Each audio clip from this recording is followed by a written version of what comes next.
India is rich, Indians are poor. Agriculture is rich, agriculturist is poor. Bharat ಶ್ರೀಮಂತ, ಭಾರತೀಯ ಬಡವ. ಕೃಷಿ ಶ್ರೀಮಂತ, ಕೃಷಿಕ ಬಡವ. ಇದು ಹೋಗ್ಬೇಕಲ್ಲ.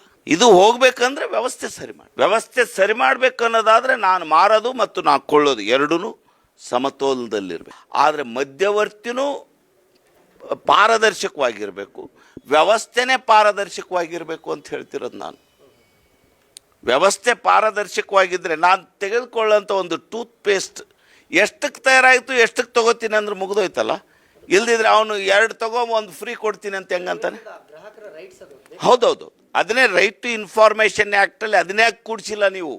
ಈಗ ಕೇಳ್ತಾ ಇದ್ದೀವಲ್ಲ ನಿಮ್ಮ ಮೂಲಕ ಥ್ರೋ ಮೀಡಿಯಾ ಕೇಳ್ತಾ ಇದ್ದೀವಲ್ಲ, ಸೆಂಟ್ರಲ್ ಗೌರ್ಮೆಂಟ್ ಕರೆದ್ರೆ ಅಕ್ರಾಸ್ ದ ಟೇಬಲ್ ಇದೇ ಮಾತುಗಳನ್ನು ಆಡ್ತೇವೆ ನಾವು.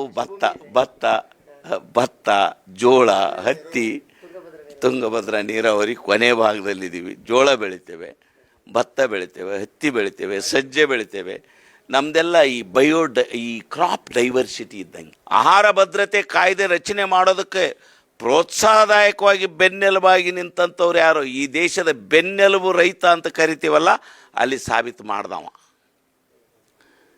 ಹಂಗಾಗಿ ಇವತ್ತು ಸಹಿತ ನಮ್ಮ ದೇಶದ ಪ್ರಧಾನಿ ಹೋಗಿ ಇನ್ನೊಂದು ಕಡೆ ಸತ್ಕಾರ ಹೊಂದಿ ಬರ್ತಾರೆ. ಅವತ್ತಿನಂಗೆ ಬೇಡೋದಕ್ಕೆ ಹೋಗಂಥ ಪ್ರಧಾನಿ ಇಲ್ಲ. ಹೌದು.